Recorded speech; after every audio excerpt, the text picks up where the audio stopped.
He tilted his head at this weird angle, like a bird examining something shiny, and just stood there for maybe 10 seconds without saying anything, long enough that Jenna stepped behind me, and I could feel her breathing getting faster. "Your dog," Walter finally said, not really a question, more like he was tasting the words, and then his mouth stretched into this wide grin that showed too many teeth, the kind of smile that made you want to take a step back. Yes, your golden retriever, beautiful animal. Such a gentle temperament. Loves peanut butter treats, doesn't he?" The specific details made my skin prickle because how could he possibly know about the peanut butter treats? And why was he talking about Bailey like they were old friends? He started fumbling with a massive ring of keys. Had to be at least 30 of them jangling together, muttering something about safety and protection while he searched for the right one. "You must have been so worried," he continued in that strange, reedy voice. "But I assure you, he's perfectly fine. Better than fine, actually. I've been taking excellent care of him and all the others." That word, others, hung in the air between us like a physical thing, and I watched Jenna pull out her phone again, this time actually dialing someone, probably the police, while Walter kept sorting through those keys with fingers that trembled just slightly. The garage door swung open and the smell hit us immediately, this mixture of wet dog, old newspaper, and something sharp like industrial cleaner that burned the inside of your nose.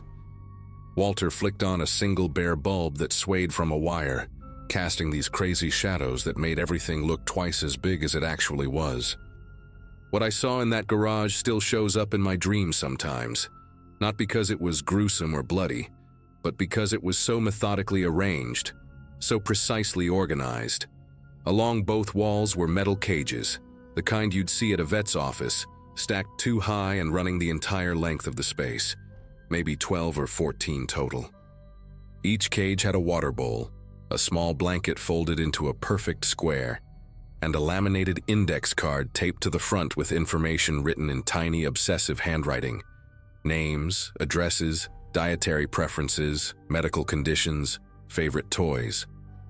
Bailey was in the third cage on the left, lower level, and when he saw us, he started barking like crazy, pawing at the cage door, his tail going so fast it was just a golden blur. But he wasn't alone in there.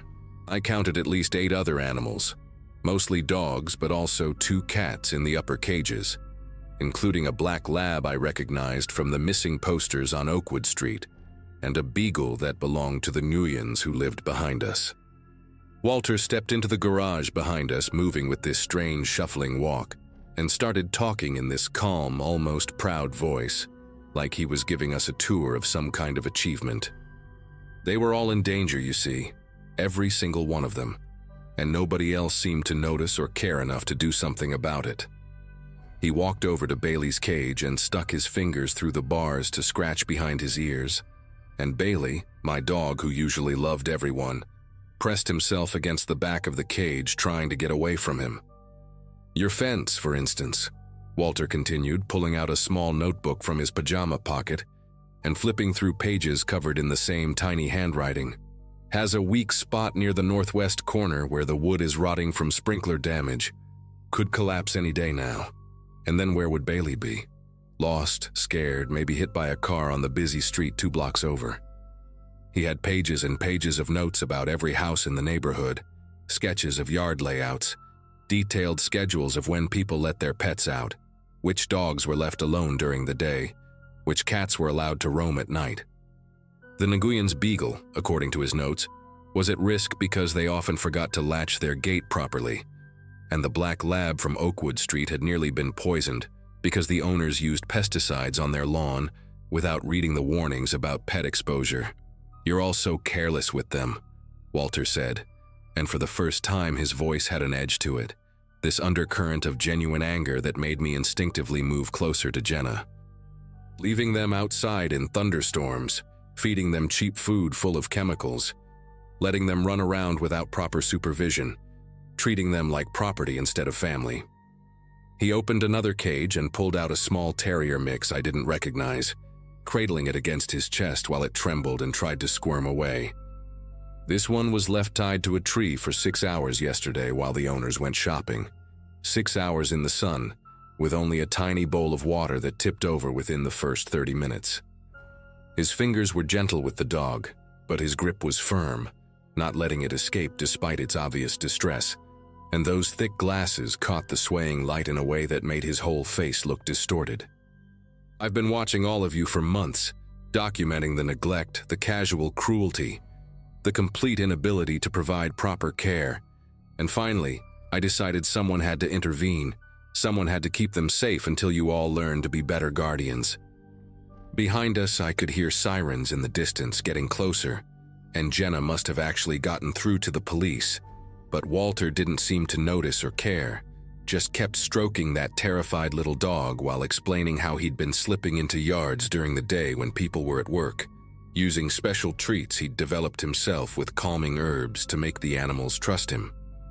The police cars pulled into the driveway with their lights flashing but no sirens now, and 2 officers got out, hands resting on their holsters as they approached the garage. Walter finally looked up, seeming genuinely confused by their presence, still holding that shaking terrier like a baby. "Officers, I'm so glad you're here," he said in this bizarrely cheerful tone. "Perhaps you can help me explain to these people about proper pet ownership, about the responsibilities they've been shirking." The cops exchanged looks that told me they'd dealt with situations like this before, one of them speaking into his radio, while the other approached Walter slowly, using this calm, measured voice to ask him to put the dog down and step outside. But Walter just launched into another speech about how he'd been documenting everything for the authorities, how he had folders and folders of evidence at his house showing neglect and abuse, how he was actually doing everyone a favor by intervening. He reached into his pocket again and I saw both officers tense up, but he just pulled out a thick rubber-banded stack of index cards, trying to hand them over like they were some kind of official report. "Every incident is logged here," he insisted. "Dates, times, photographic evidence I can show you. Temperature readings showing dogs left in hot cars for 12 minutes, cats without water for entire afternoons. It's all here, all documented. I was keeping them safe until someone would finally listen." What happened next was both pathetic and disturbing in a way that's hard to describe. Walter started crying.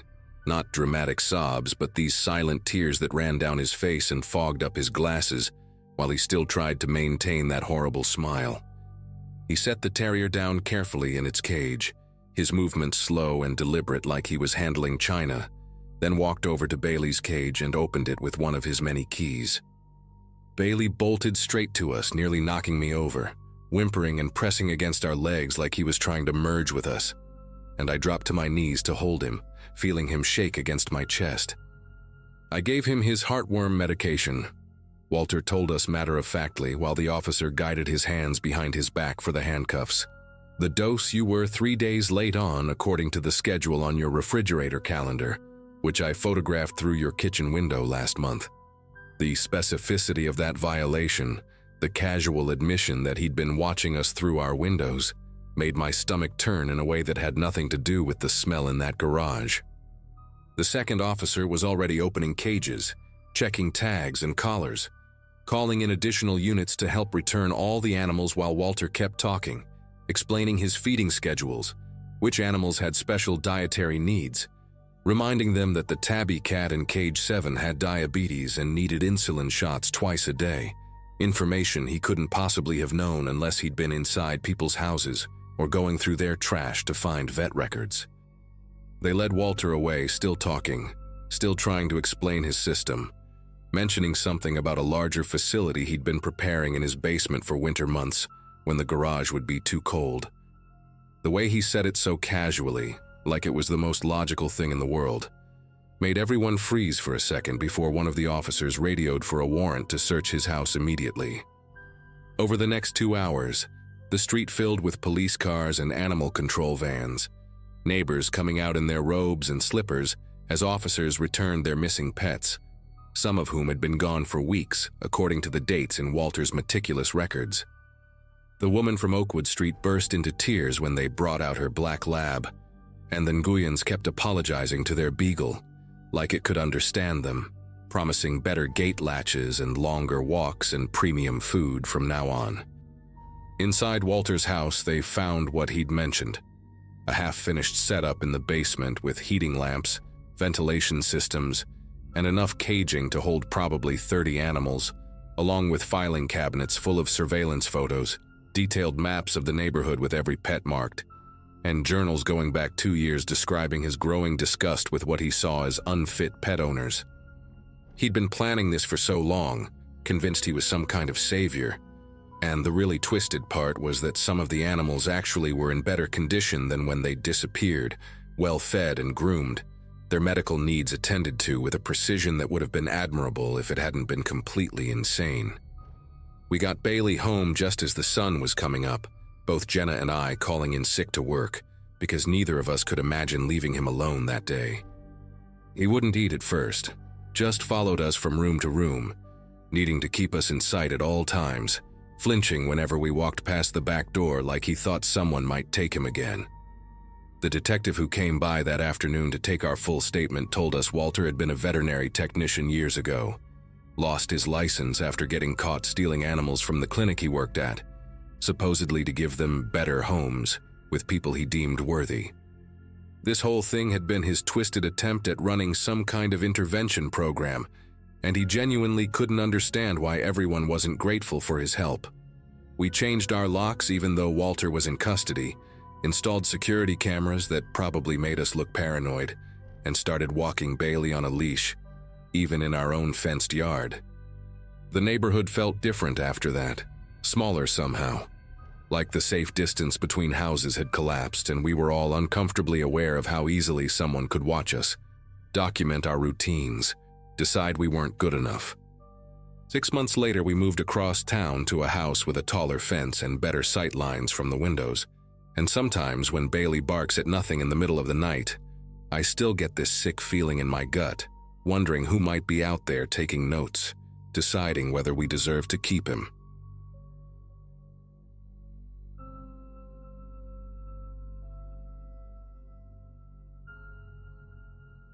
I had just gotten my first solo apartment a few months before everything went to hell, finally able to afford living alone after years of splitting rent with roommates who never did their dishes.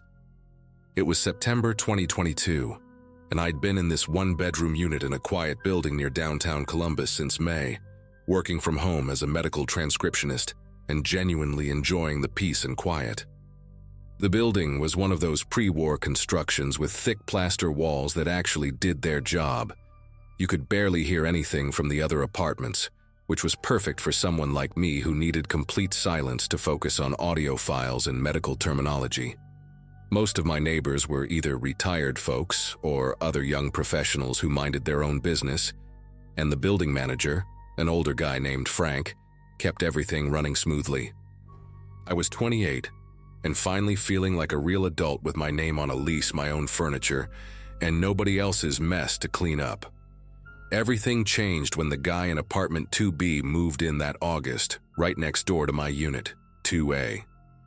From day one, there was something unsettling about him beyond just the noise issue that would eventually develop.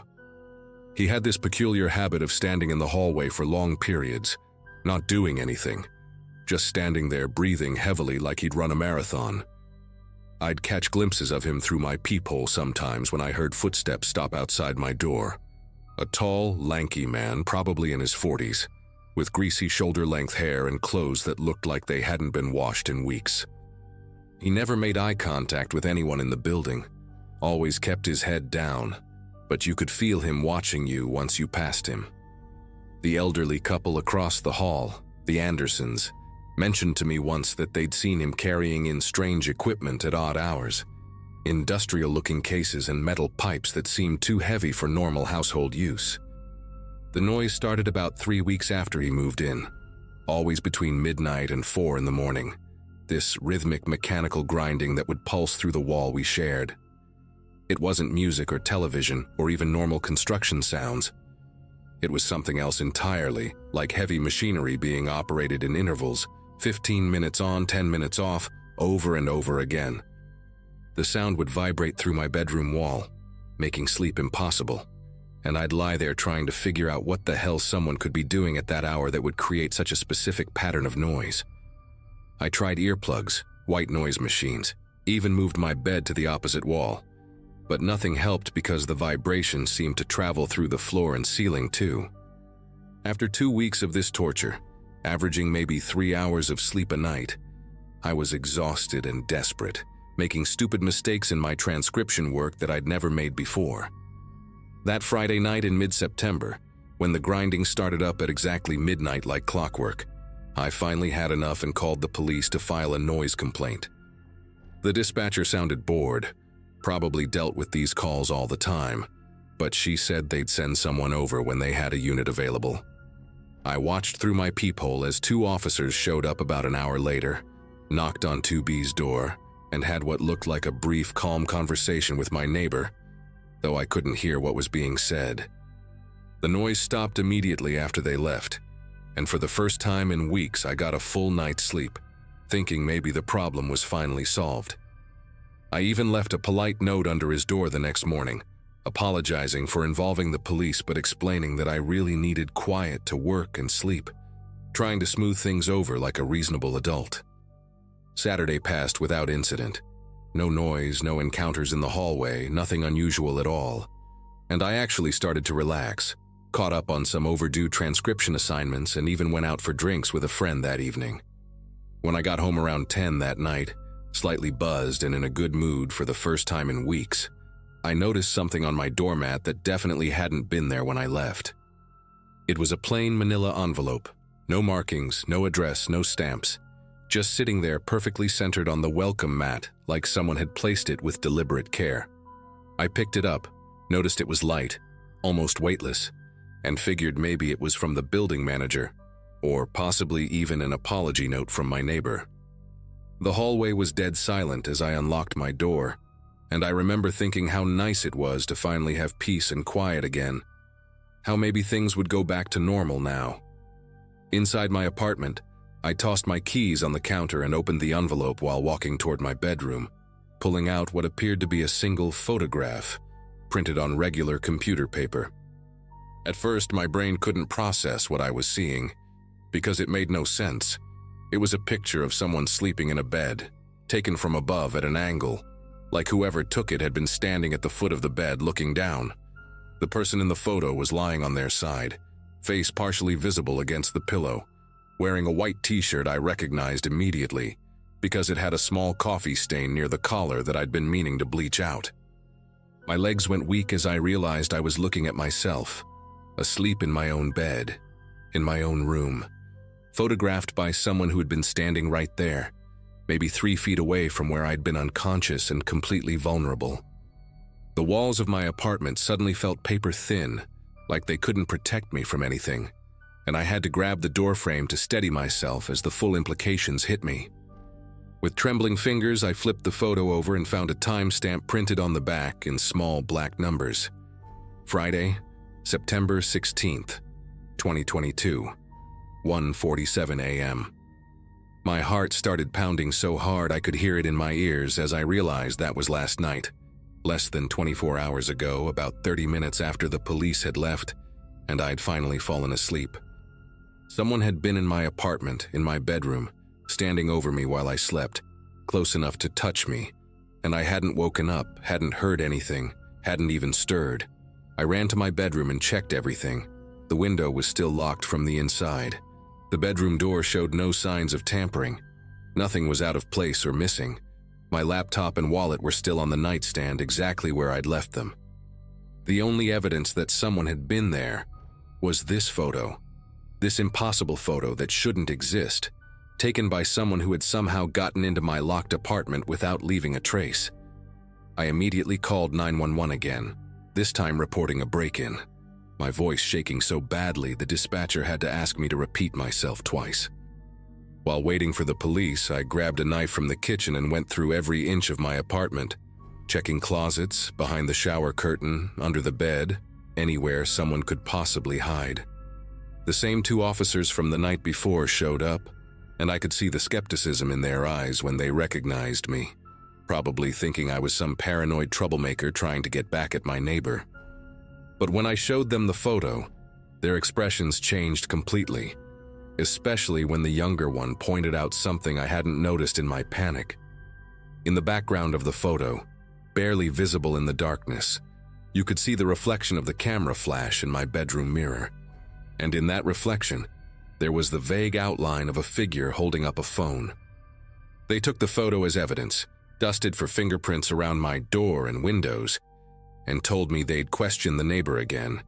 But we all knew there was no real proof he was the one who'd taken it.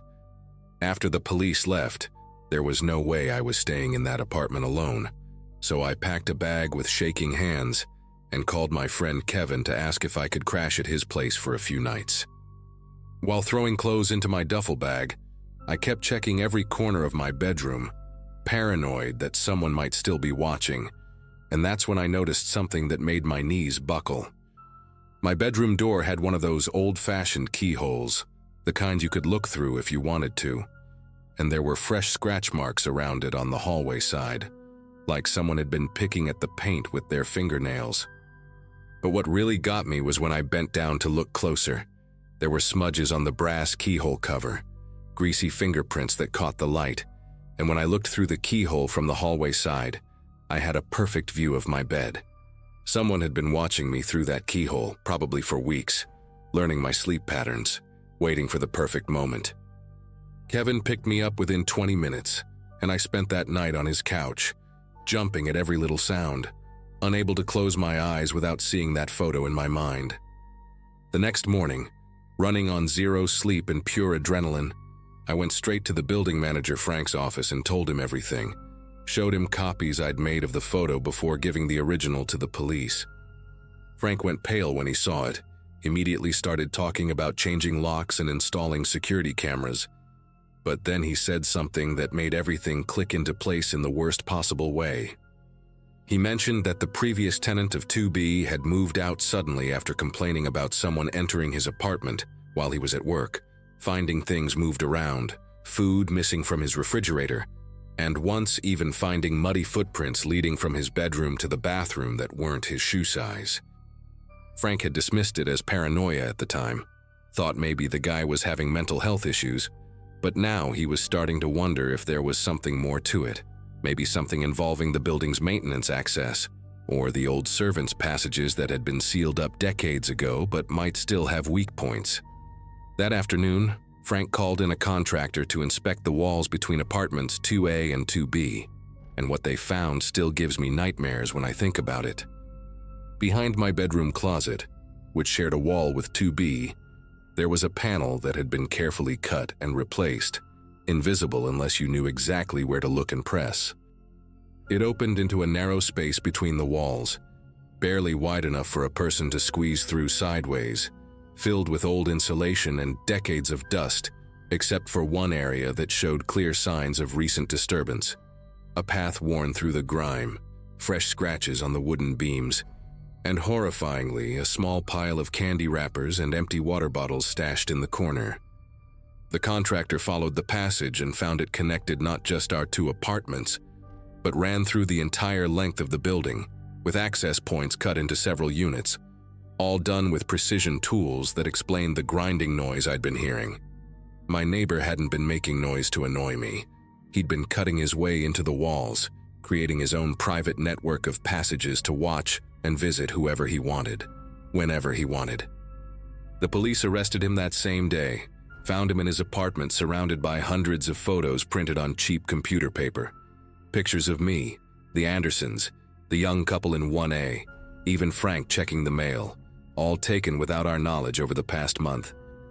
His laptop had folders organized by apartment number, each containing detailed notes about our schedules, when we showered, when we took out trash, when we were deepest in sleep, everything documented with a patience that made me physically sick to read about later in the police report. They also found recording equipment, tiny cameras, and worst of all, a key-making kit with impressions for multiple apartments, though the passages had made those unnecessary. He never said a word during the arrest, just stared at the officers with this blank expression, and even now, after everything that's come out, nobody knows why he did it, what he was planning, or if photographing us sleeping was the extent of it, or just the beginning of something worse.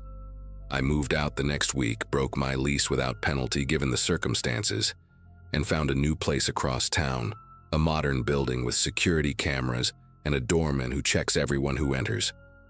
The guy from 2B got 18 months in prison for criminal trespass and stalking, which seems like nothing considering what he put us all through, but at least he's on the registry now and has a restraining order keeping him away from all of us who lived in that building.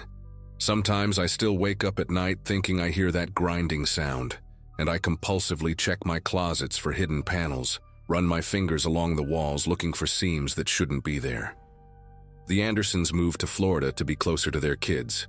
The young couple in 1A broke their lease too, and last I heard, Frank was having trouble finding new tenants, even after having all the walls professionally sealed and installing a complete security system. What haunts me most isn't just that he was watching us, but wondering how many other buildings have someone like him, carefully cutting through walls in the middle of the night, creating their own secret network of passages, documenting the lives of people who think they're safe in their own homes. I sleep with my bedroom door locked now, a chair wedged under the handle, and a camera pointing at my bed that uploads to the cloud, because I learned the hard way that walls and locks don't mean anything if someone wants to watch you badly enough.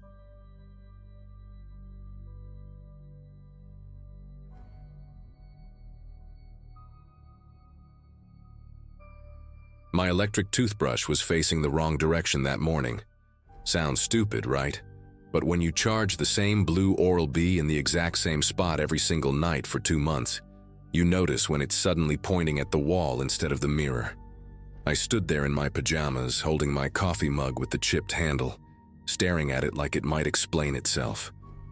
The bathroom still reeked of that persistent mildew smell that no amount of bleach could kill, and somewhere in the walls, the old pipes were doing their morning gurgle routine. Jason's door was closed, had been since I woke up. He usually got home from his warehouse shift around 4 in the morning, slept until noon, then disappeared again by the time I got back from work. We'd been sharing this creaky Victorian on Birch Avenue since July, and I could count on one hand the number of actual conversations we'd had. The thing about Jason was that he moved through the house like smoke. In 2 months of living one thin wall away from him, I'd never heard him sneeze, cough, or even clear his throat. Sometimes I'd come out of my room and he'd just be standing in the kitchen, so still and quiet that I'd actually gasp when I noticed him. He'd do this slow blink thing, like a reptile processing whether you're prey or not, then go back to whatever he was doing, usually eating cereal straight from the box or staring at his phone with the screen brightness turned way down. 30-something years old and built like someone had stretched a normal person out on a rack, all gangly limbs and sharp elbows, but harmless. Or at least that's what I kept telling myself whenever that little alarm bell went off in my head. After the toothbrush incident, more things started being out of place. My favorite sweater, this oversized burgundy thing I'd stolen from an ex, was folded differently in my drawer. Not messy, just different. The sleeves tucked under instead of over, like someone who didn't know my system had carefully put it back. Then my perfume bottle migrated 3 inches to the left on my dresser. My laptop charger got wrapped with the cord going clockwise instead of counterclockwise. Little things that made me feel like I was going crazy, because who the hell would notice which way their charger cord was wrapped? But when you live alone in your own space, even with a roommate in the house, you develop these unconscious patterns.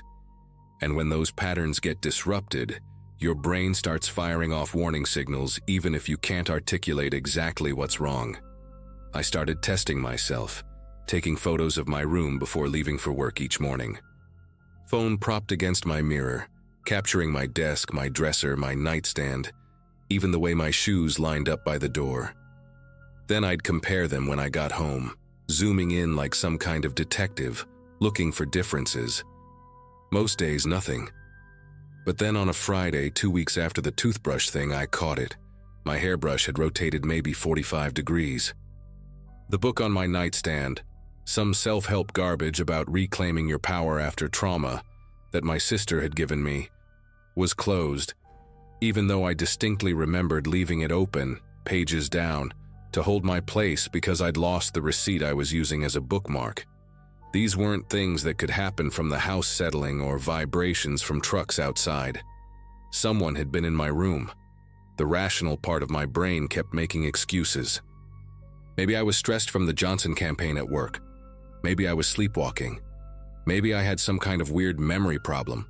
I even Googled carbon monoxide poisoning symptoms, because I'd read this Reddit thread once about someone who kept finding creepy notes in their apartment that turned out to be from themselves during co-induced blackouts. Bought a detector that same day, $23 at Home Depot, and installed it in my room. The levels were fine. Everything was fine. Except I knew it wasn't. That crawling sensation you get when someone's watching you?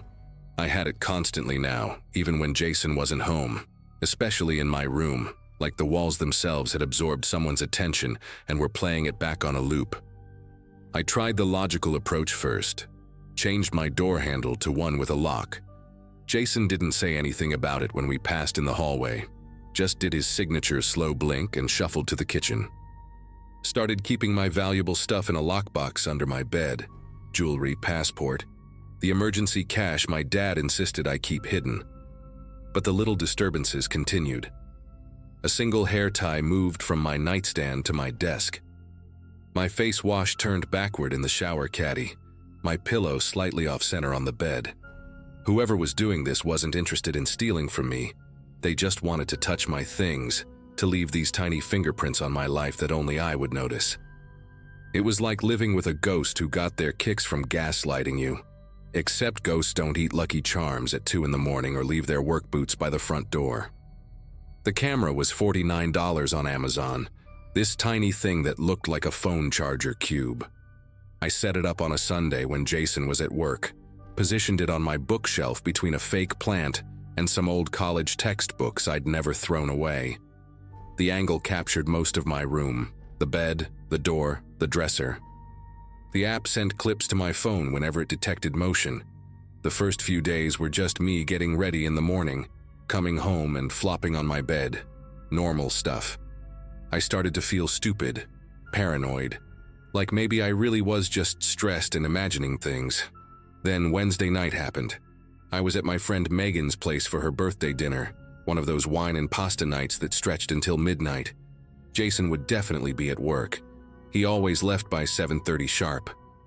But at 9:47 p.m., my phone buzzed with a motion alert. The video was 18 seconds long, and I watched it right there at Megan's dining table while everyone else was arguing about whether pineapple belonged on pizza. The quality was grainy in the low light, but clear enough to see my bedroom door slowly open. A figure stood in the doorway for a full 5 seconds, just a dark silhouette against the hallway light. Then Jason, unmistakably Jason with his too tall frame and mantis-like posture, stepped inside. He moved weird, like he was walking through water or trying not to disturb the air molecules. He went straight to my bed, stood beside it for 3 seconds, then carefully, deliberately sat down on my floor, right beside the bed. The video cut off there because he'd stopped moving enough to trigger the motion sensor. But I knew he was still there, just sitting, in the dark, next to where I sleep. I left Megan's immediately, made up some excuse about food poisoning and drove to the 24-hour Walmart parking lot. Sat there in my car with the doors locked, going through every video from the past 3 days with this sick weight in my stomach. There were more, so many more. Every single night Jason had come into my room, sometimes at 10, sometimes at 2 in the morning, but always the same routine. Enter slowly, walk to my bed, sit on the floor. The camera only caught him in clips when he moved, but by comparing the timestamps I figured out he was staying in there for hours. 3 hours one night, 4.5 another, just sitting on my floor in the dark, facing my bed, completely still. In one video from Monday night, the infrared picked up his face when he shifted slightly. His eyes were open, staring directly at where my head would be on the pillow. Not sleeping, not on his phone, just watching the space where I would have been. The worst part was finding myself in the footage. There I was, dead asleep, sprawled across my bed with my mouth probably open, completely defenseless while this man sat 3 feet away from me in the darkness. In one clip from Saturday night, I'd turned over in my sleep, arm hanging off the bed, fingers nearly touching the floor where he sat. He didn't move away. He just stayed perfectly still, letting my hand dangle inches from him. Another video showed him doing something with his hands near his face. It took me 6 replays to realize he was smelling something. My hair tie, the one that had been moved from my nightstand. He'd been collecting them, these little pieces of me, and just sitting there in the dark, breathing them in while I slept above him, completely unaware. I called the police from that Walmart parking lot, but what do you even say? A grown man entering my room at night without permission was enough to get them interested, at least. 2 officers met me back at the house at 1 in the morning. Jason's shift would keep him away until 4. They took my statement, watched the videos, and one of them actually went pale when he saw the footage of Jason just sitting there, staring. They helped me grab my essential stuff while we waited for the emergency protective order paperwork to go through. I remember the younger cop kept checking behind doors as we packed, like he expected Jason to materialize from the shadows. They waited while I stuffed clothes into garbage bags, grabbed my laptop, my documents, anything I couldn't replace. The older officer told me I was smart to get out, that these situations tend to escalate, that people who violate boundaries like this rarely stop on their own. He said it real quiet, like he'd seen where this kind of thing leads. I stayed at Megan's place that night, and for 2 weeks after while I searched for a new apartment. The landlord let me break the lease without penalty after the police explained the situation. Jason was evicted within a week. Turns out I wasn't the first complaint, just the first with video evidence. Megan came with me to get the rest of my stuff on a Saturday afternoon. Broad daylight, Jason long gone according to the landlord. But his room door was open, and I couldn't help looking inside as we passed. The walls were covered, absolutely covered, with photos printed on regular paper. All of rooms, not just mine, but previous tenants' rooms too, based on the different furniture. All taken from floor level, as if someone was sitting on the ground looking up at empty beds. Dozens of them, maybe hundreds, overlapping like scales. In the center, newer than the rest, were screenshots from my social media, pictures I'd posted of myself in my room, selfies on my bed, but edited somehow, zoomed in on my sleeping face in the background of a mirror selfie I'd taken months ago. How long had he been planning this? How many others had there been before me? I never got those answers because Jason disappeared completely after the eviction. The police said he'd given a fake last name on the lease, paid rent in cash, and the warehouse had no record of him working there.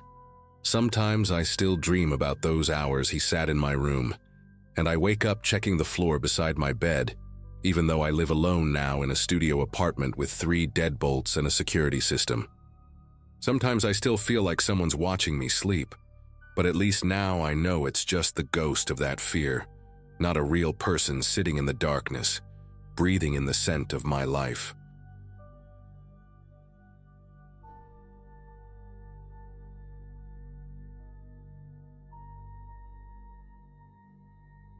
The house on Hawthorne Lane wasn't much to look at. Yellow siding that needed repainting, a cramped kitchen with outdated appliances, and a yard so small you could mow it in 5 minutes flat. But for a 26-year-old veterinary assistant trying to save money, it was exactly what I needed. I'd been working at the animal clinic downtown for about 8 months when I found the rental listing, and the price was too good to pass up. Moving day was a Saturday in August. Just me and a borrowed pickup truck full of second-hand furniture and cardboard boxes labeled in my messy handwriting. The neighborhood seemed quiet, almost sleepy, with kids riding bikes in lazy circles and sprinklers clicking across brown lawns. I remember thinking how normal everything looked, how perfectly suburban and safe, the kind of place where people probably still left their doors unlocked.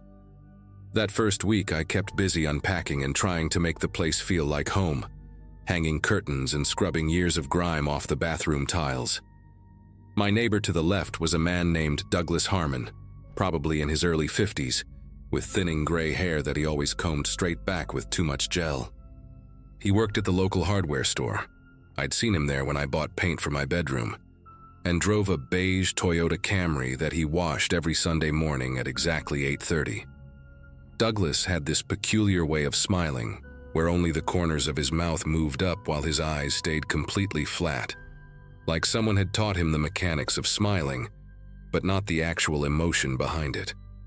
He'd wave when he saw me getting my mail, always the same rigid motion like he was signaling a plane for landing. The thing that struck me most about Douglas was how methodical he was about everything. His lawn was cut in perfect diagonal stripes, his garbage cans were always placed exactly 3 feet from the curb, and every single night at 9:15, he'd walk out to his backyard shed with a heavy padlock and secure it with 3 separate clicks that I could hear through my bedroom window. At first, I didn't think much about the shed routine. Plenty of people lock up their tools or lawn equipment, especially in neighborhoods where teenagers might get bored and start poking around. But after a few weeks, I started noticing other things about Douglas and that weathered wooden structure at the back of his property. The shed itself was maybe 8 by 10 feet, painted the same faded green as his house trim, with a single window covered from the inside by what looked like aluminum foil. He'd check that padlock in the morning before leaving for work, sometimes pulling on it 2 or 3 times to make sure it held. On weekends, he'd spend hours out there with the door cracked just wide enough for him to slip through, and I'd hear the faint sound of shuffling papers and the occasional metallic scrape. Once when I was trimming the bushes along our shared fence line, he came out so fast when he heard me that he left the shed door swinging open for maybe 2 seconds before he yanked it shut and gave me that mechanical smile, asking if I needed to borrow any gardening tools. The really strange part started about 2 months after I moved in, on a Wednesday afternoon in early November. I'd called in sick to work because of a nasty stomach bug that had me running to the bathroom every hour. Around 3 in the afternoon, I was lying on my couch trying to keep down some crackers when I heard Douglas's car pull into his driveway, way earlier than his usual 6 o'clock return. Through the thin curtains, I watched him practically sprint to his backyard, fumbling with his keys like his fingers weren't working right. He unlocked the shed and disappeared inside for maybe 20 minutes, then emerged carrying a cardboard box that he held against his chest with both arms, the way you'd carry something fragile or precious. He loaded it into his trunk and drove off again, but not before I noticed him checking his rearview mirror 3 times before backing out, scanning the street like he expected someone to be watching. That night, the shed locking ritual happened at 9:15 as always, but this time he added a second padlock to the door, one of those circular ones that are supposed to be impossible to cut. I know I should have minded my own business, but living alone in a new place makes you hyper-aware of everything around you, especially when your neighbor starts acting like he's guarding state secrets in a backyard shed. I found myself creating excuses to be in my yard whenever Douglas was home, watering plants that didn't need water, checking a mailbox I knew was empty, pretending to look for a lost earring in the grass near the fence. He caught me watching once, just stood there in his backyard holding a black garbage bag, staring at me with those empty eyes for what felt like a full minute before he asked if I'd seen any stray cats around. The question came out of nowhere, and when I said no, he nodded slowly and said that was good, because he'd hate for any animals to get into his shed and make a mess of his important documents. The way he emphasized important documents made my skin prickle, like he was warning me without actually warning me. After that encounter, I started keeping my blinds closed more often, but I could still hear him out there every night, checking those locks like his life depended on it. The storm hit on a Saturday night in late November, one of those sudden November storms that comes out of nowhere, with winds that make your windows rattle and rain that sounds like someone throwing gravel at your roof. I was in bed reading when the power flickered twice and then went out completely, leaving me in that thick darkness where you can't even see your hand in front of your face. I fumbled for my phone and used the flashlight to find some candles in the kitchen, and that's when I heard it, a loud bang from Douglas's backyard, the unmistakable sound of wood hitting wood. Through my kitchen window, I could see his shed door had blown open and was slamming against the frame with each gust of wind. The strange thing was, Douglas's house was completely dark too, but his car wasn't in the driveway. He'd left about an hour earlier, which I only knew because I'd heard his car door slam and the engine start up. The shed door kept banging, and I kept staring at that dark rectangle of the doorway, telling myself it was none of my business, that I should just go back to bed and let Douglas deal with it when he got home. But the banging wouldn't stop, and after 15 minutes of listening to it, I couldn't take it anymore. I put on my rain jacket and grabbed the flashlight I kept in my junk drawer, the heavy metal one my dad had given me when I first moved out on my own. The rain hit me sideways the second I stepped outside, soaking through my pajama pants in seconds. I climbed over the low fence between our yards. Douglas didn't have a gate on my side, and my bare feet squelched in the muddy grass as I made my way to the shed. The door was swinging wildly, and I had to time it right to grab the handle without getting smacked in the face. When I finally caught it and pulled it fully open, my flashlight beam swept across the interior, and for a second I thought I was seeing things wrong, that the rain was distorting my vision somehow. The walls were completely covered, floor to ceiling, with laminated pieces of paper arranged in perfect rows, like some kind of demented gallery. I stepped inside just enough to get out of the rain, and that's when I realized what I was looking at. Missing person flyers, dozens and dozens of them. They weren't random or chaotic.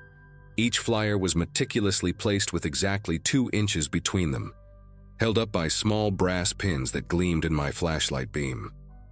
Some of the faces looking back at me were familiar from news stories I half remembered. A college student from the state university who'd vanished after a party 3 years ago. A mother of 2 who'd disappeared from a grocery store parking lot. A teenage boy whose bike was found abandoned by the river. But most were strangers, their smiling photos clearly pulled from social media or family albums, frozen in happier moments before they became statistics. Underneath each flyer, in Douglas's cramped handwriting on strips of white label tape, were dates and locations written in red ink: November 3, 2018, Riverside Mall, or August 17, 2016, Greenwood Park, or January 22, 2024, corner of Madison and 3rd. My flashlight beam was shaking as I moved it across the walls, trying to process what I was seeing. In the corner, there was a metal filing cabinet with labels on each drawer, years going back over a decade. The top of the cabinet had a stack of newspapers, all folded to articles about missing persons, with certain sentences highlighted in yellow. I pulled open the top drawer of the filing cabinet with trembling fingers, and inside were manila folders, each one labeled with a name that matched the flyers on the walls. The first folder I grabbed belonged to a woman named Grace Holloway, who disappeared 2 years ago from a coffee shop downtown. Inside were printed screenshots of her social media profiles, photos that looked like they'd been taken from a distance showing her walking to her car or entering her apartment building, receipts from places she'd shopped, even what appeared to be a handwritten schedule of her daily routine. There was a map with red X marks at various locations around town, and at the bottom of the folder, a clear plastic sleeve containing a silver bracelet with a small charm shaped like a butterfly. My brain was screaming at me to run, to get out of there immediately, but I couldn't stop myself from reaching for another folder.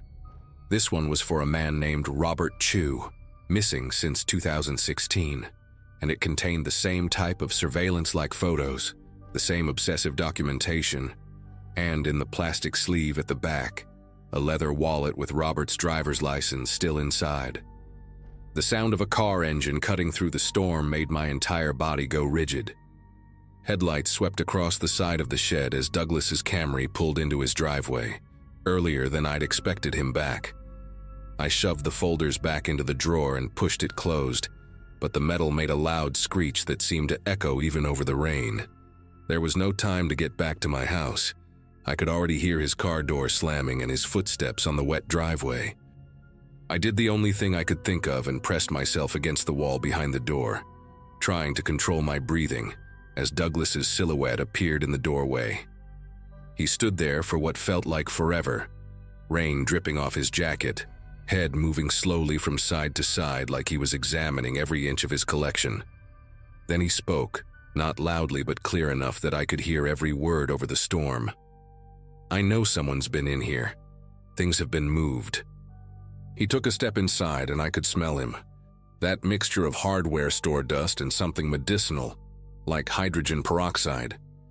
His hand reached for a flashlight hanging on a hook right next to where I was hiding, his fingers inches from my face. Just then, a massive crack of thunder shook the entire shed, and the wind gusted so hard that it ripped the door from Douglas's grip and slammed it fully open against the outer wall, right where I was hidden. The door hit me hard in the shoulder, and I couldn't help the gasp that escaped my mouth. But the sound was completely swallowed by another roll of thunder and the shrieking wind. Douglas cursed and struggled to pull the door closed against the storm, giving me the 3 seconds I needed. I slipped out behind the door and into the rain, crouching low and moving as fast as I could toward the fence. I heard him yell something, but the storm was so loud I couldn't make out the words. I practically dove over the fence, landing hard in my own yard, and scrambled on my hands and knees to my back door. My fingers were so numb from the cold rain that I dropped my keys twice before managing to get inside. I locked the door, then the deadbolt, then shoved a chair under the doorknob for good measure. I spent the rest of that night sitting on my bathroom floor with my phone in my hand, trying to decide whether to call 911. What would I even say? That my neighbor had a creepy collection of missing person flyers. That wasn't illegal.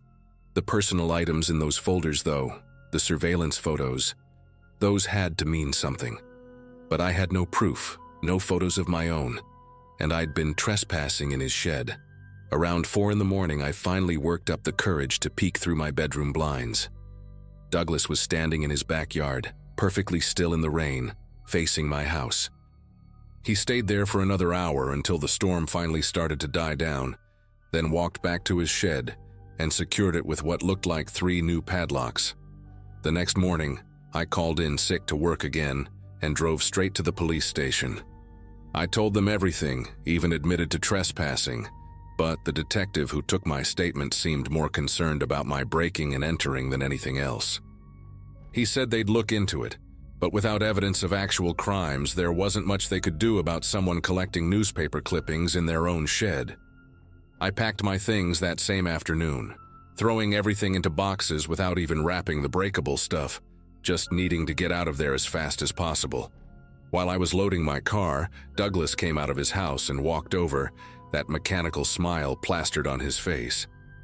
He asked if I was moving, and when I mumbled something about finding a place closer to work, he nodded slowly and said it was probably for the best, that the neighborhood could be dangerous for young women living alone. Then he handed me something, a missing person flyer fresh off a printer, with my photo from my social media profile staring back at me. Underneath the photo, in bold letters, it read, "Missing coming soon," with today's date written in his familiar red ink. I just stood there, unable to move or speak, while he walked back to his house whistling some old tune I didn't recognize. I drove straight to my parents' house 3 hours away and didn't stop shaking until I crossed the county line. I stayed with them for 2 weeks before finding a new apartment in their city, and I never went back to collect my security deposit or the few things I'd left behind. About a month later, I was finally starting to sleep through the night again when I saw a news article that made my whole body go numb.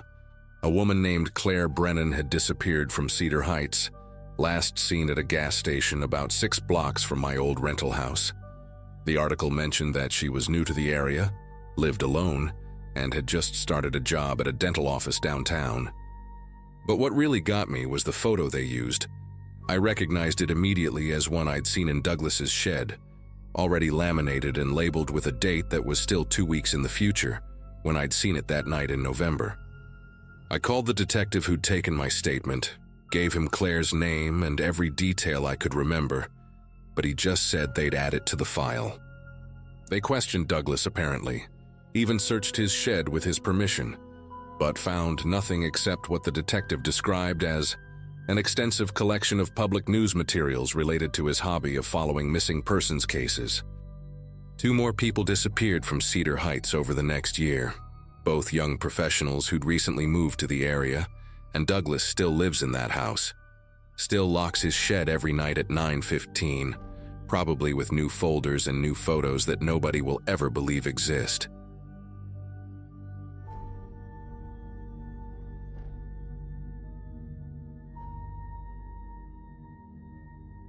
People warn you about the dangers of living alone after a divorce, but nobody tells you how vulnerable you become when you're desperate for human connection. At 38, I found myself signing a lease for a small rental house on Sycamore Lane in early March of 2023, my belongings still packed in boxes that smelled like the marriage I'd just escaped. The neighborhood seemed perfect: quiet streets, mature oak trees, the kind of place where people still walked their dogs in the evening and waved at each other from their driveways. I remember thinking this was exactly what I needed to start over, away from the suffocating memories of my failed relationship with Amanda and the endless therapy sessions that couldn't save us. The first week was all about unpacking and trying to make the empty rooms feel less like a reminder of everything I'd lost.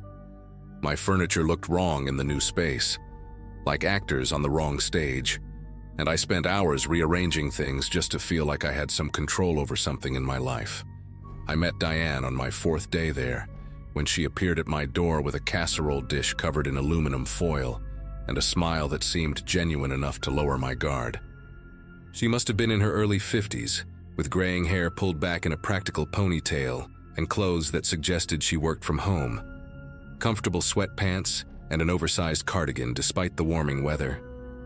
"Welcome to the neighborhood, Daniel," she said, and I remember being surprised she already knew my name, though I figured the landlord must have mentioned it, or maybe she'd seen my mail.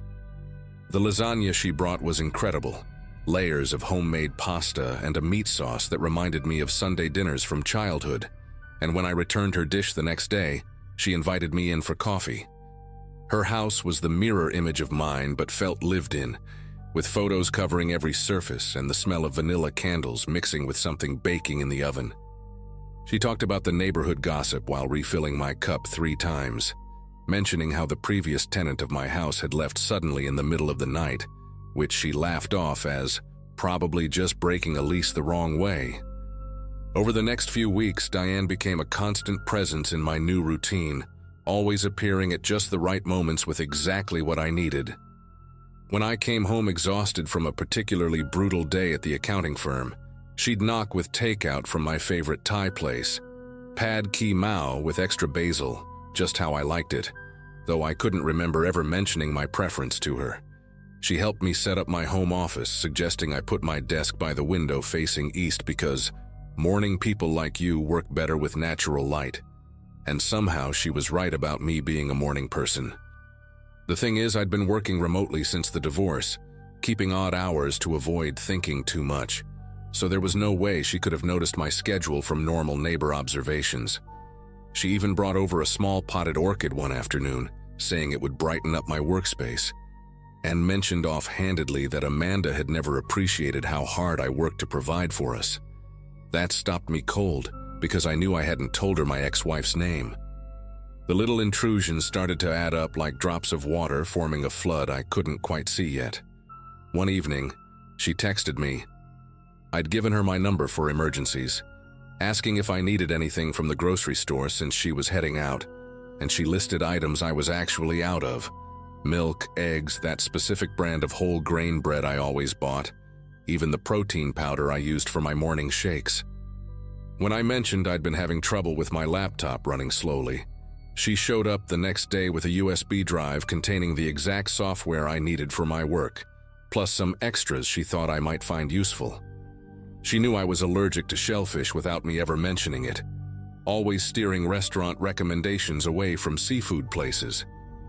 Once she commented on how much better I looked since I'd stopped taking those anxiety medications that clearly weren't working anyway. But I kept my prescription bottles in my bathroom medicine cabinet, and she'd only ever been in my living room and kitchen. The moment that changed everything happened on a Saturday in early June, when Diane invited me over for dinner to meet her book club friends. Been hesitant, but figured it would be good to socialize, maybe meet more people in the neighborhood beyond just her. The dinner conversation was flowing normally, until one of her friends, a woman named Carol with thick glasses and a nervous laugh, Mentioned she was a therapist at a practice downtown. "Oh, you must know Dr. Melissa Thornton then," Diane said casually while passing the salad. "She works at the same building, specializes in couples counseling. Daniel's ex-wife Amanda sees her every Wednesday at 4. The table went quiet, and I felt my fork slip from my fingers because not only had I never told Diane about Amanda's therapy, but those sessions were supposed to be from after our separation, something Amanda had started on her own. Carol looked confused and said she didn't think she should be discussing other doctors' patients, while I sat there trying to process how Diane could possibly know something that specific. I excused myself early that night, claiming a work deadline, but really I needed to get away from Diane and think through everything clearly. Back in my house, I started making a list of everything she knew that she shouldn't. My social security number. She'd mentioned the last 4 digits once while joking about identity theft.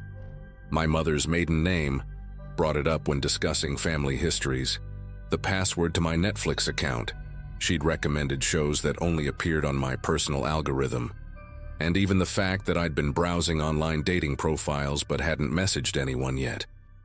The more I wrote, the more my chest tightened with a feeling I hadn't experienced since the worst days of my marriage. That sensation of being watched, studied, like someone was taking notes on my life.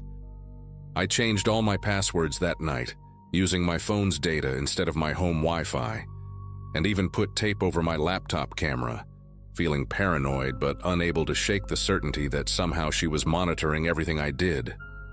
Monday morning, I called a locksmith while Diane was supposedly at her weekly yoga class, something she'd mentioned several times but I'd never actually seen her leave for. The locksmith, a young guy named Tommy with sleeves of tattoos and a reassuring professional demeanor, changed all 3 locks and installed a deadbolt on the back door. While he worked, he made small talk about the neighborhood, mentioning he'd done a lot of work on this street over the years. "Funny thing," he said while testing the new keys. "I changed these same locks about 8 months ago for the previous tenant. Same request too, wanted everything changed immediately, seemed pretty spooked about something." He handed me the new keys and advised me to consider a security system, maybe some cameras, which felt less paranoid and more practical after hearing about my predecessor.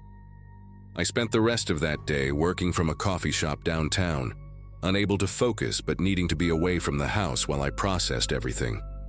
When I finally returned home that evening, there was a note taped to my door in Diane's distinctive handwriting, all loops and careful cursive like someone who'd won penmanship awards in school. "Daniel, noticed you had someone working on your door today.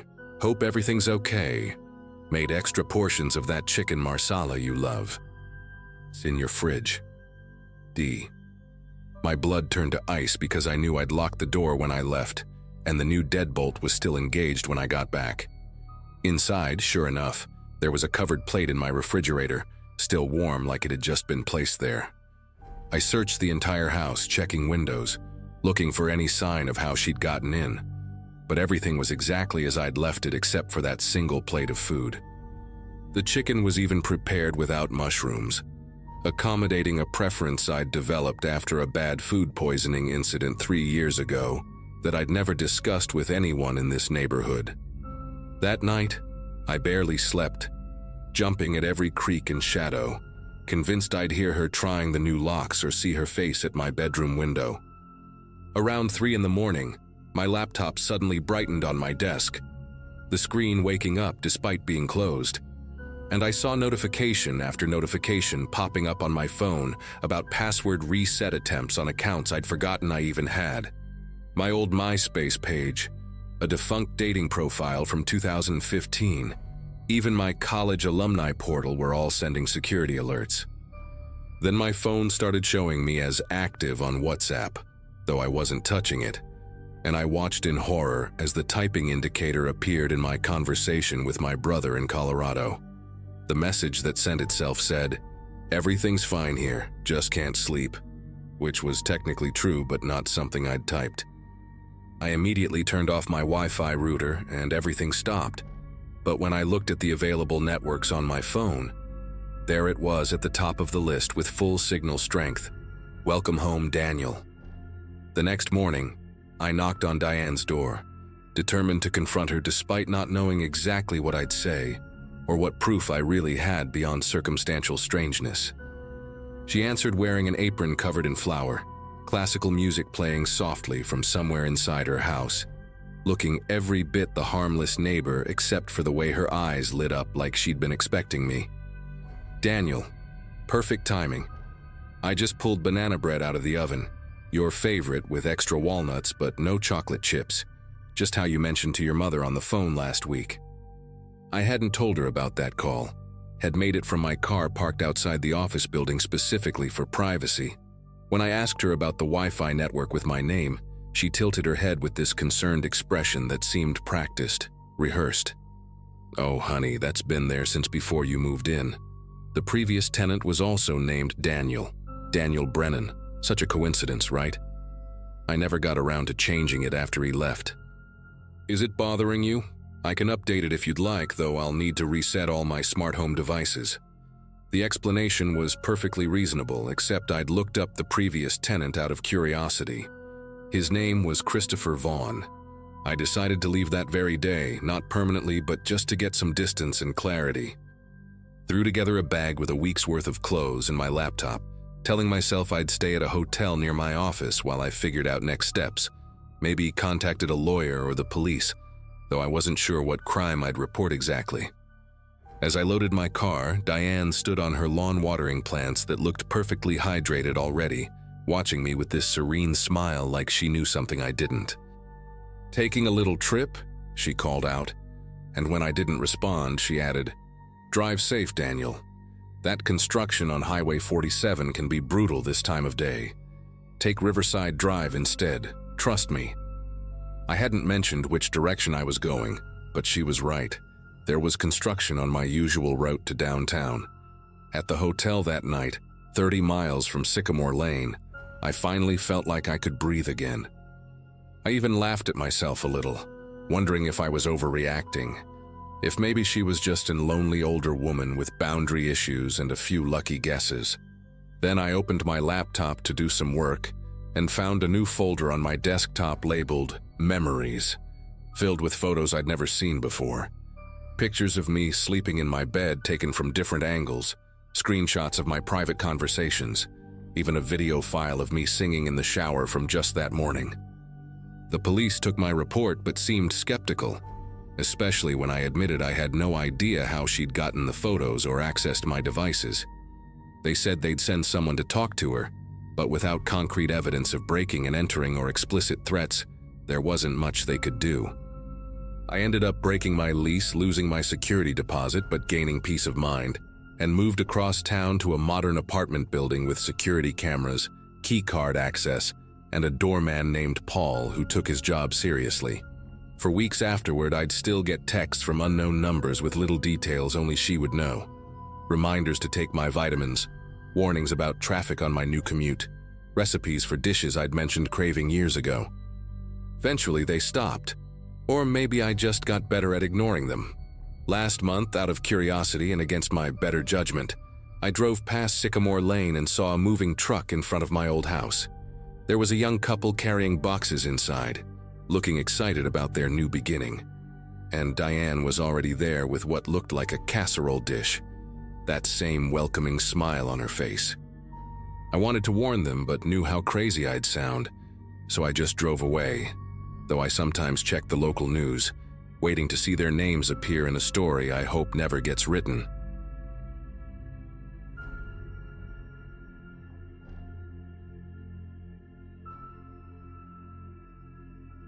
February changed everything for me, though it started out like any other month in that old brick building on Pine Street. My 27th birthday had just passed in January, and I'd been living alone in my third-floor apartment for about 2 months, finally making enough at the accounting firm downtown to afford a place without roommates. The apartment wasn't much to brag about, just a one-bedroom with creaky hardwood floors and windows that rattled whenever trucks rumbled past. But having my own space meant everything to me after years of sharing kitchens and bathrooms with strangers. The building itself had character, one of those pre-war constructions where you could hear every footstep, every conversation, every toilet flush from the neighboring units. The guy above me had moved in maybe 3 weeks after I did, and I only knew him as Nathan because that's what the super called him when they were fixing a leak in the hallway one afternoon. The footsteps started as something I barely noticed, just another layer of noise in a building full of sounds. But after a few days, I couldn't ignore the pattern anymore. Whenever I walked from my bedroom to the kitchen, I'd hear the same path traced above me, the floorboards groaning in an identical rhythm. When I'd settle into my desk chair to work from home on Fridays, his chair would scrape against the floor directly overhead, like clockwork. I started experimenting, taking random routes through my apartment, walking in circles around my coffee table, stopping suddenly in the middle of the room, and each time, those footsteps above would mirror mine perfectly, never missing a beat. The rational part of my brain kept insisting our apartments must have the same layout, that we probably just had similar schedules since we both seemed to work from home, both stayed up late binge-watching shows until the early hours. The first note appeared on a Monday morning, slipped under my door while I was in the shower. Just a plain index card with neat handwriting in blue ink. Hope you're having a good morning. It's nice knowing someone else keeps the same weird hours as me. Nathan from upstairs. I actually smiled reading it, thinking how sweet it was that he'd reached out, and I spent the rest of the day drafting different responses in my head, though I never actually wrote one back. 2 days later, another note.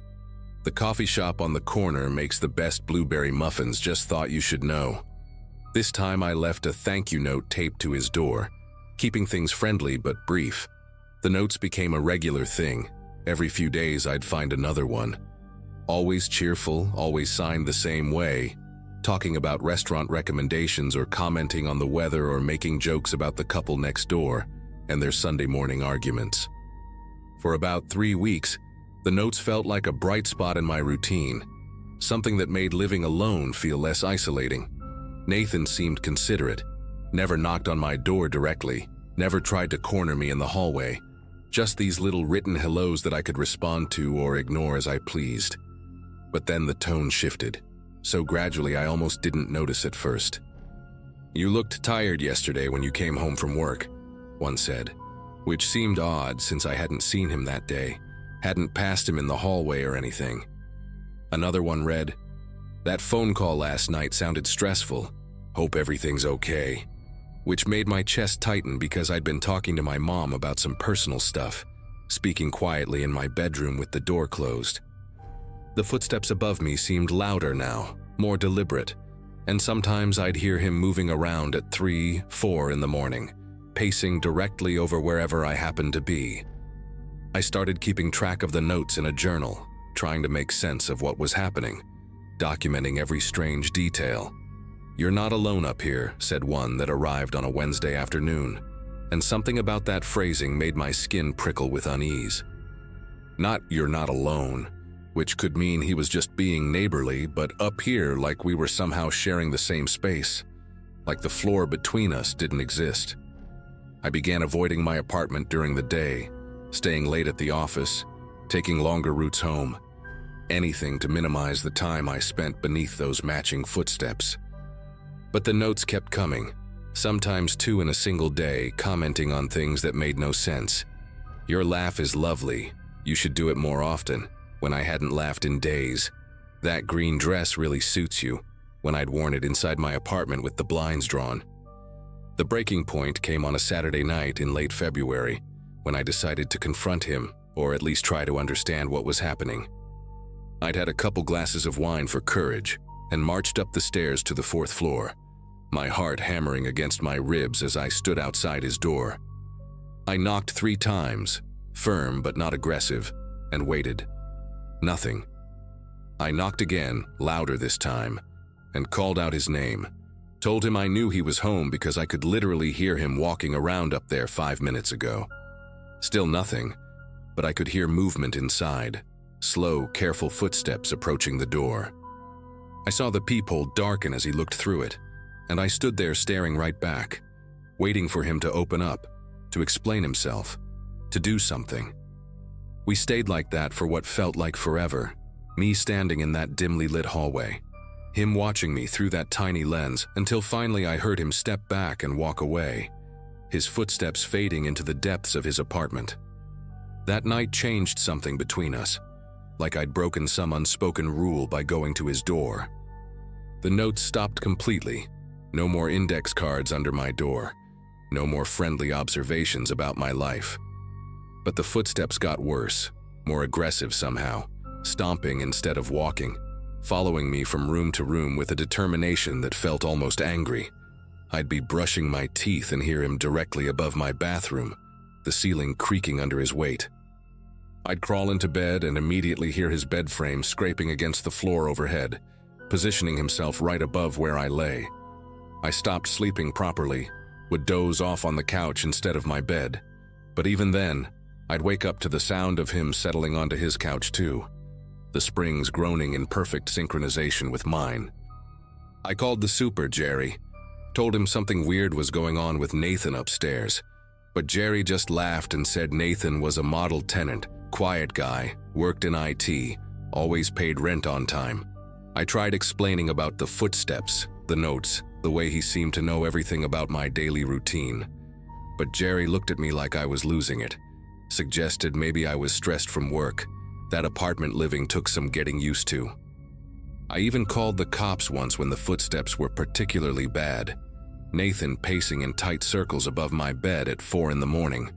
But they said, unless he was threatening me directly or trying to break in, there wasn't much they could do about a neighbor being noisy.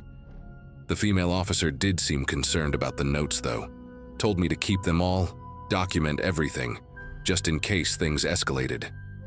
Then came the night I heard my name through the vent, and everything I'd been trying to rationalize came crashing down.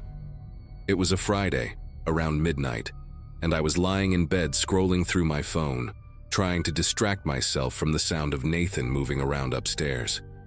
The footsteps had stopped about 10 minutes earlier, and I was just starting to relax when I heard it, soft but unmistakable, drifting down through the heating vent next to my bed.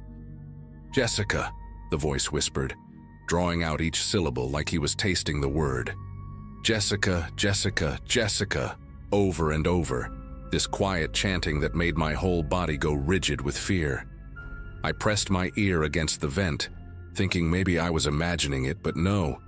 It was definitely coming from above, his voice floating down through the metal ductwork, sometimes laughing softly between repetitions of my name.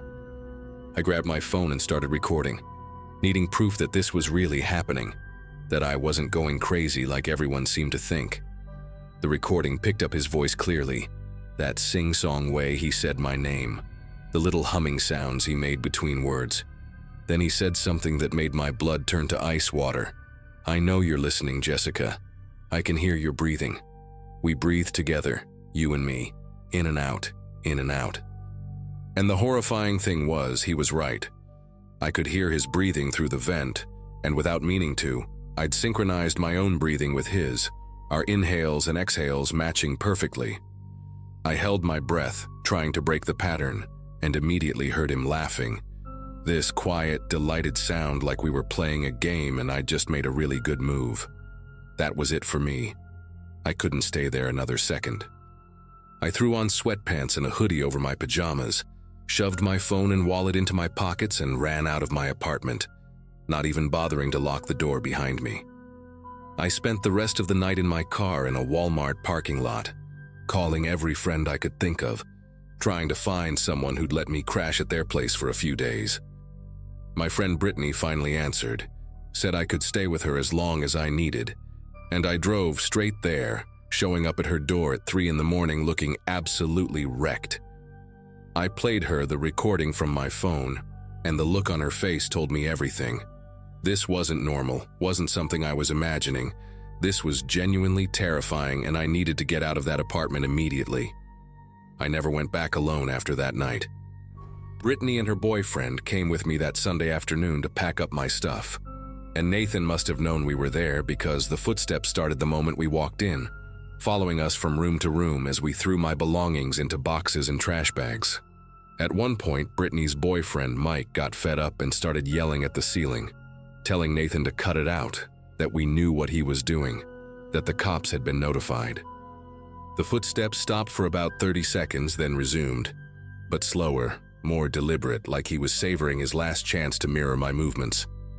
We got everything out in under 2 hours, and as I was doing a final walkthrough, I found one last note that must have been slipped under the door while we were packing. "You'll always be right below me, no matter where you go." I kept that note, added it to my collection of evidence, though I never did anything with it. Never pressed charges or anything. Just wanted to forget the whole thing ever happened. I broke my lease, lost my security deposit, but it was worth it to get away from there, to sleep without wondering if someone was standing directly above me, breathing in sync with my every breath.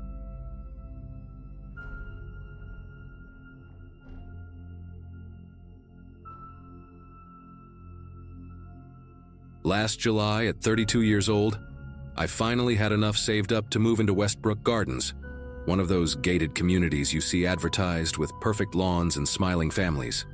I'd been living in cramped apartments since college, dealing with noisy neighbors and broken elevators, so this felt like a massive upgrade. The house wasn't huge, just a modest 2-story with beige siding and a decent backyard, but it was mine. I remember driving through those security gates for the first time with my U-Haul, feeling like I'd finally made it somewhere in life. The guard, an older guy named Harold with thick glasses and a permanent squint, gave me this strange little nod and wrote something down on his clipboard.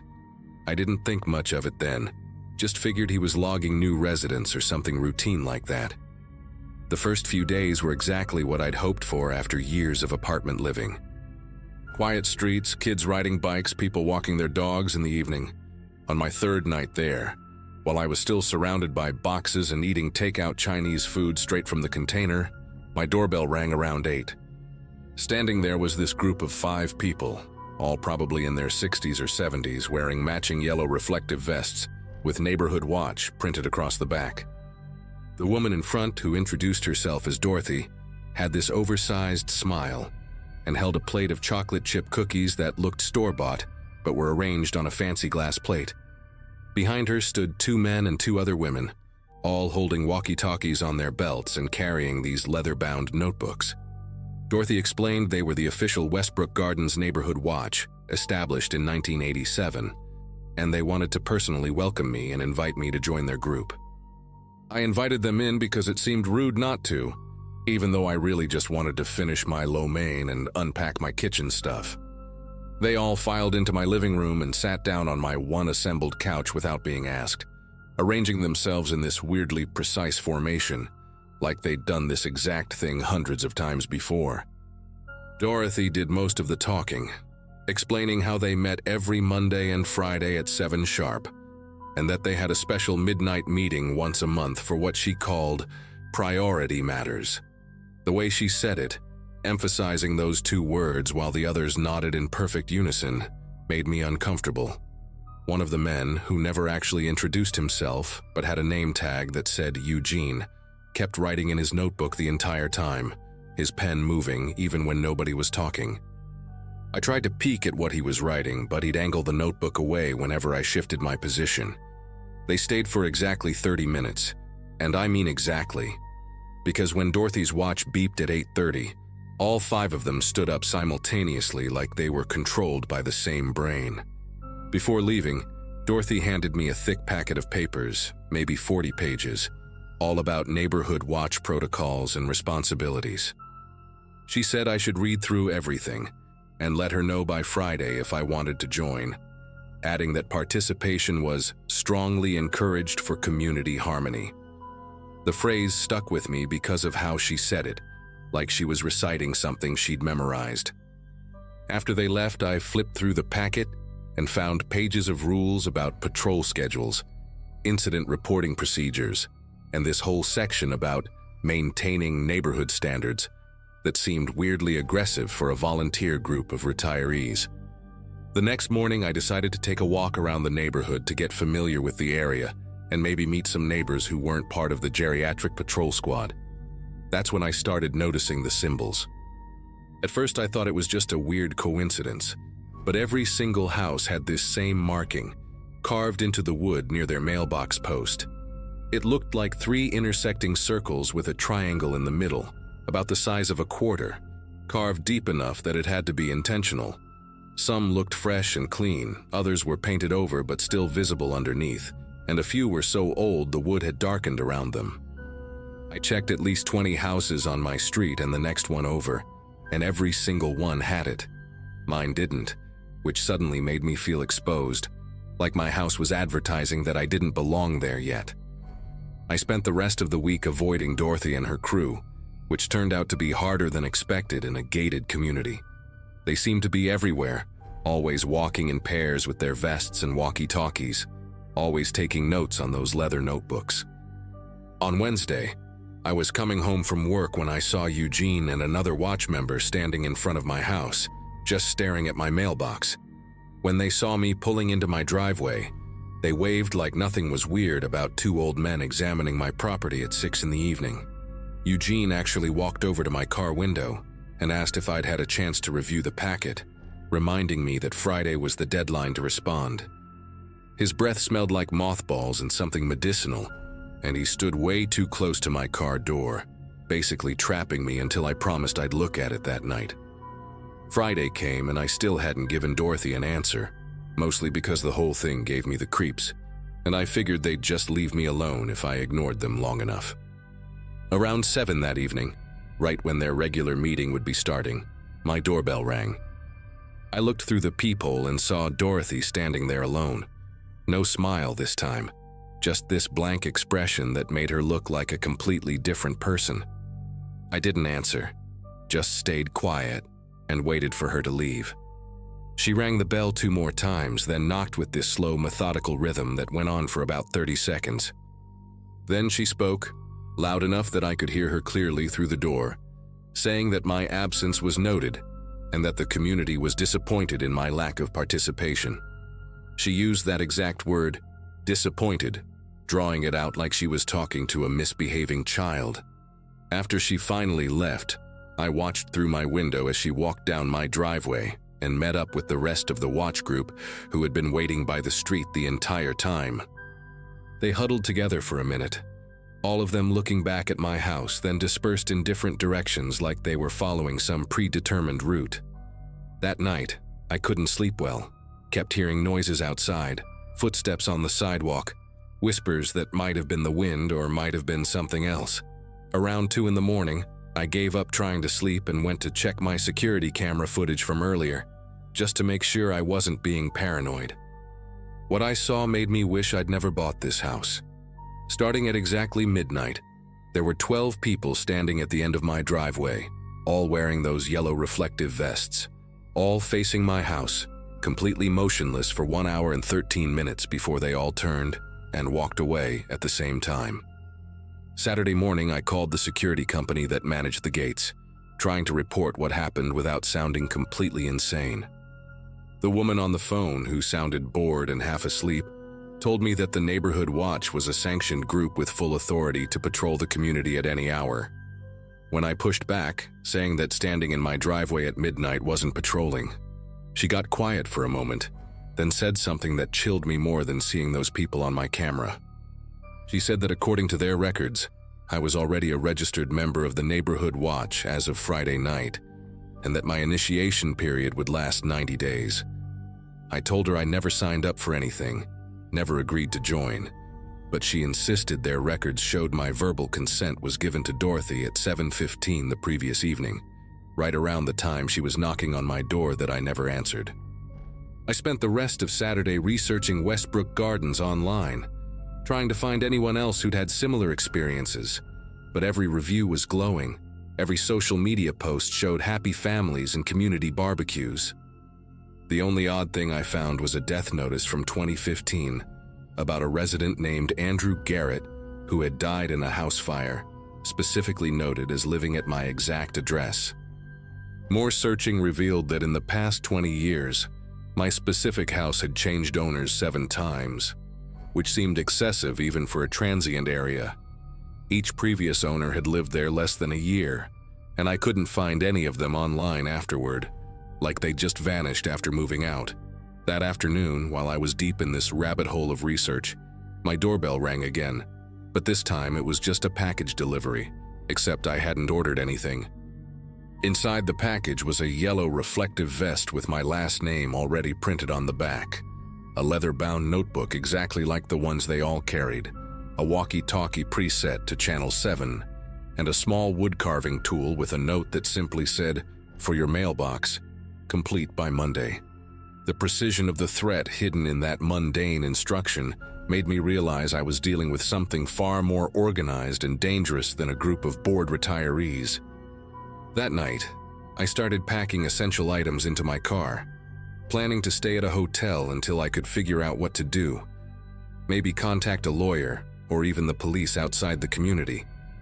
But when I tried to leave around 10 that night, the security gate wouldn't open. Harold, the guard from my first day, walked over to my car with that same strange squint and informed me that new watch members weren't permitted to leave the community during their initiation period, except for work-related purposes, and only then with written documentation of their employment schedule. I abandoned my car and walked back to my house, my mind racing through options that all seemed equally useless against whatever this was. The moment I got inside, I called my brother in Arizona, told him everything, and asked him to come get me, to bring the police if necessary. He said he'd drive through the night and be there by morning. I stayed up all night with every light in my house on, baseball bat in hand, watching those security cameras like my life depended on it. At exactly midnight, they came again, but this time there were at least 20 of them, maybe more, all standing in that same perfect formation at the end of my driveway. Dorothy was in front this time, and even through the grainy camera footage, I could see she was holding something that looked like a folder or clipboard, moving her mouth like she was reading something out loud to the others. My brother arrived at 7:30 Sunday morning with 2 cops from the county sheriff's department, and that's when everything finally broke open. The guards at the gate tried to refuse them entry, citing community bylaws, but the cops weren't having any of it and threatened to arrest Harold for obstruction. Once they got to my house and I showed them the security footage, things moved fast. Turns out the FBI had been monitoring Westbrook Gardens for 2 years, suspecting it was some kind of cult that used the homeowners association as a front. The whole neighborhood watch thing was their recruitment method, and those who refused to join after buying property, there would face increasing harassment until they either joined or abandoned their homes, which the group would then buy through shell companies and resell to new potential members. The symbols, the midnight gatherings, the 90-day initiation period, it was all part of their indoctrination process. By noon, there were federal agents everywhere, arresting Dorothy and 43 other residents, including Harold and most of the watch group I'd met. They found detailed records in Dorothy's house showing 8 previous owners of my house who had all fled within their first year, and Andrew Garrett, the one who died in the fire, had apparently been trying to expose them to law enforcement. I gave my statement, packed everything I could fit in my brother's truck, and left that afternoon, not even bothering to properly close on selling the house, just wanting to get as far away as possible. The FBI agent handling my case called me a month later to say I'd likely saved myself from something much worse, as they'd found evidence of financial crimes, identity theft, and what he carefully called other concerning activities that he couldn't discuss. I took a massive financial loss on that house, but I'm alive, living in a normal apartment with normal neighbors who don't wear matching vests or stand in my driveway at midnight. And honestly, that's worth more than any dream house could ever be.